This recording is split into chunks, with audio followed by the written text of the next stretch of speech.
Welcome to our Q&A.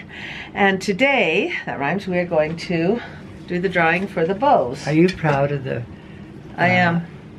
The thing that rhymes? Are you proud of that? I am proud of it. Okay. Okay, here's the bows that we're going to be giving away. What? Just show them just a little bit. Okay, wait a minute. There's one. Ooh, that was my very favorite one. That was your favorite? Yeah. Two. This one, I like it, but it's not my favorite. 3. That's kind of a passive favorite. I like the bright red dots. The bright red. Ooh, 4. That's a competing with number 1 over there. Those are the 4 bows we'll be giving away. And I put the names in the drawing here. Papa O, you get 2. There's about 300 names in there, so. You get to draw out. I can't look? Nope. Is our name in there? No. So, just checking. We got enough bows. Alright, let's see who it is. Give me a drum roll. Dun, dun, dun, dun, dun, dun, dun, dun. Vicky Gillespie. Gillespie. How'd you know the last name? Oh, I've said it She's a lot. a regular. Supposed to. Because it will focus on what's behind Okay, it. Vicky Gillespie. Now we've got to wait for it to refocus on us. Congratulations. Send me your mailing address to my email, roseanneorgill@yahoo.com. And I will mail those right out to you. Okay, we'll go ahead and start with our Q&A. David Clark McCall, what is your favorite candy bar? What does it mean, your guys? What are your guys' Me? favorite candy bar? Oh, your guys'. Okay. Yeah, guys'. Oh gosh, Reese's peanut butter cup. Oh, Reese's. Anything to do with Reese's. Anything to do with Reese's peanut butter cups. And we love chocolate truffles or chocolate mints. Those are awfully good. But Nutella used to dominate the world, but Nutella is on the slow. I think Reese's. Yeah, we used to attack it. Reese's continues to go backwards, isn't it? And then C.L. Brinkerhoff, congratulations on paying off your mortgage. That was 9 years ago, wasn't it? 10 years. Well, we got the deed finally in the mail. And it was on one of our videos a couple of days ago, last week. And yeah, it's nice to have. We did pay it off about 9 years ago, but we finally got the deed in the mail. We keep asking for it. Part of the government was saying, well, government buildings are saying we have to hold on to this. Yeah. Blah blah blah. But it's they made me kind of a copy. Yeah, we want a physical. Then I wrote the loan company deed. and I said, you didn't even say thank you when I paid off the loan. You could have said, oh, thanks for your business. They don't like us paying it off because then they don't get the money. But we got it paid off. And she wants to know have you ever heard of the Scottish tradition of painting your door red? Why don't you read that part? I got this off Google because I was curious. The Scottish people, the Scottish tradition, more recently, some homeowners, particularly in Scotland, people painted their front door to celebrate that they had paid off their mortgages and now own their homes outright. If you believe in feng shui, the color red has a positive energy. Catholic churches used a red door to symbolize blood to ward off disease and death from within their holy walls. Oh, interesting. So the church believed that? Huh. Oh. Okay, a friend recently told us when a house has a red door, it means that the owner... Oh, we already said that. Yeah, that's just... Oh, you finish paying off the mortgage, get out the red paint, and slap it on your door. Pretty interesting, huh? In the Chinese New Year. Yeah, in Chinese, the red door symbolizes the mouth of the home. Ooh. Many doors are painted with a fresh coat of red paint just before the Chinese New Year to invite good luck and happiness. In Ireland, the red door is supposed to ward off ghosts and evil spirits. Ooh. Boy, that's more than all the Christmas tree legends. And this is from, and those are interesting about painting your door red on. I thought it was only in Scotland, but it's a lot of other places do it too. In Ireland, it's to ward off ghosts. Okay, family is everything. Nice game. Maddie kept falling. This is when Maddie was playing a basketball game. She just kept falling down, and she was wondering if she was tired.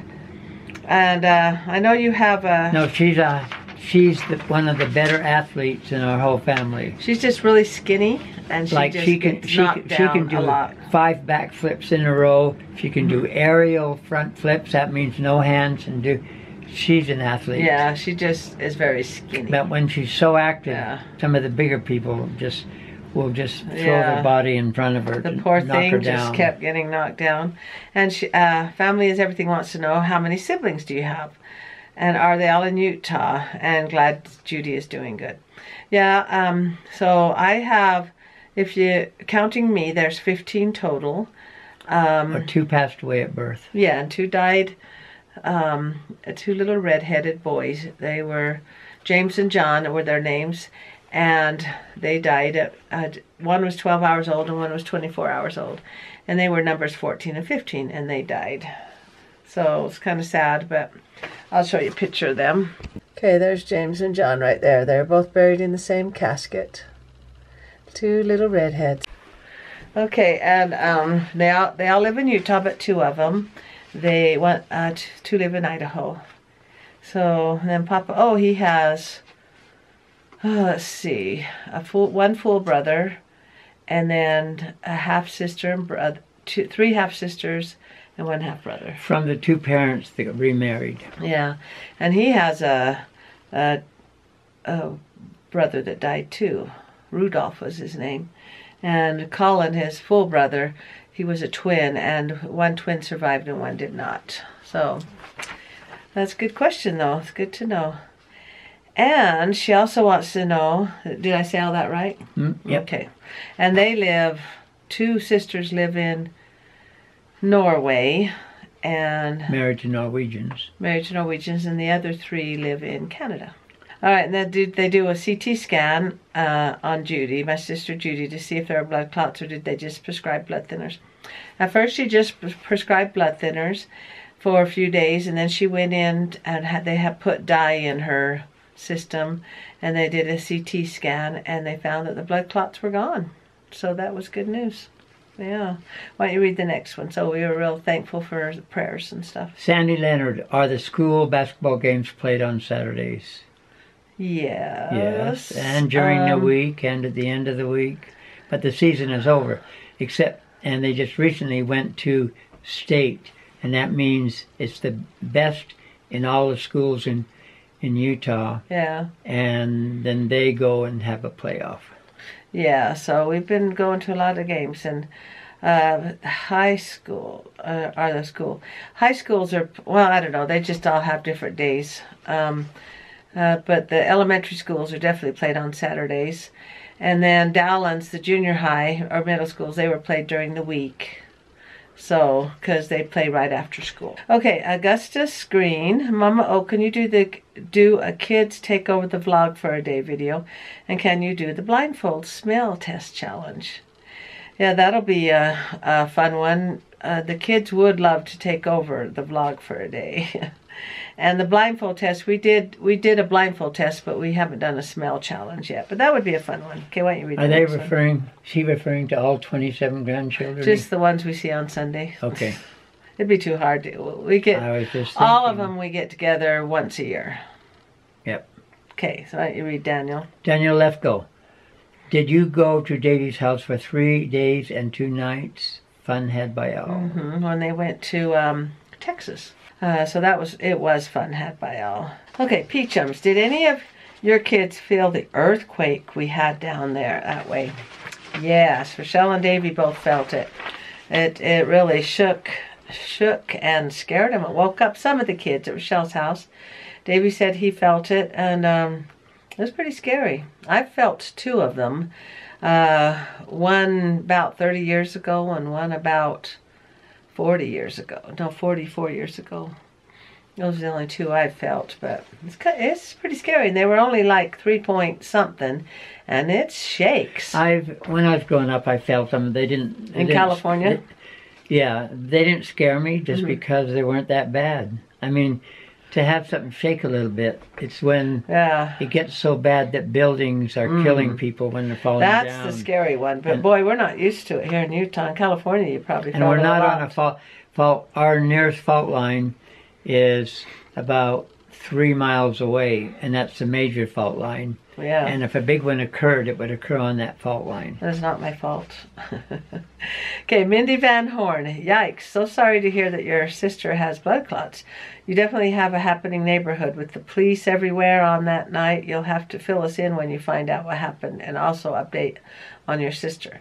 Yeah, the police, that was pretty scary. We never did find out what happened, though. So, I looked on the news, didn't see anything, so I'm not sure what happened. And my sister's doing great now. The doctor says her blood clots are gone. I wanted to say something related to police in the neighborhood and scary, what's going on. Yeah, oh, and Judy's doing really, really good. I can't remember if I said that. Okay, Grandma Bear Hannah, that's April's mom.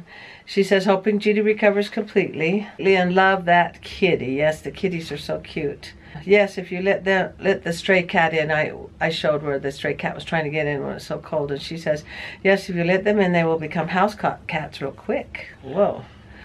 And we get police action helicopters here too. I just stay indoors and lock the doors since there is a chance they could be chasing someone. That's true. I never thought of that. I'm out there looking. No, we had one when somebody got yeah. Once in 44 years, somebody got shot in the backyard kitty corner. Yeah, kitty. And I think he cut through our He did. property. He cut through our property. He shot through the window and killed somebody, and ran through our backyard. And the police were running around about 1 or 2 in the morning, and I went out there. They said, "Get back in, ma'am." Let me tell you the story. My wife goes out there, and she happens to have. I was there. I know. I tell it better though. It's one of the, one of the real bright flashlights. She went out to the police and said, My light's a lot brighter than the one you're using there. Do you want to take mine? No, I was shining it up in the... No, I went out to see, and they said, I said, what's going on? They said, go inside, ma'am. And then I had a really bright spotlight, and I shined it through the window and tried to help them. But I didn't talk to them after they told me to go in. Yeah. They probably told me to go away. Well, let's go ahead and close with a couple of quotes. And make sure... What was that one I said not to forget? Yeah, there's one that said, we were listening to a talk on patience, how to be patient, with God's answers from God. And I says, yeah, you say a prayer and say, God, give me patience right now. That's a joke. Yeah. Give me patience right now. Right now. I need patience right now.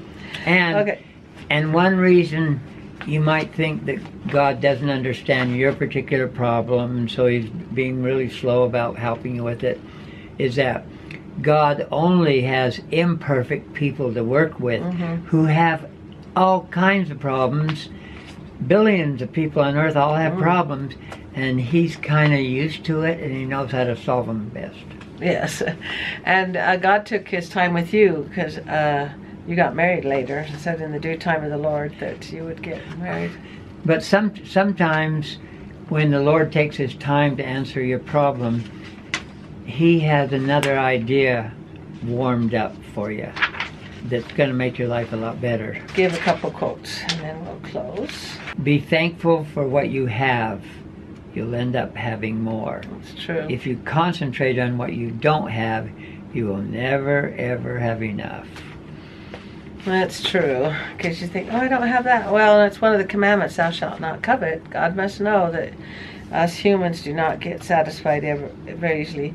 One can never pay in gratitude. One can only pay in kind somewhere else in life. Okay, no one who achieves success does so without the help of others. The wise and confident acknowledge this help with gratitude. So if somebody wants to help you, let them. Yeah, it's too hard to do it yourself. Thanks for liking, commenting, and subscribing, and welcome new subscribers. And make sure you keep those questions coming. Thank you, and make sure you ring the bell so you get notified. And we have Q&As every Thursday. That rhymes. And the new people? I did. I said thanks to new subscribers. Thanks for liking, commenting, and subscribing. Goodbye.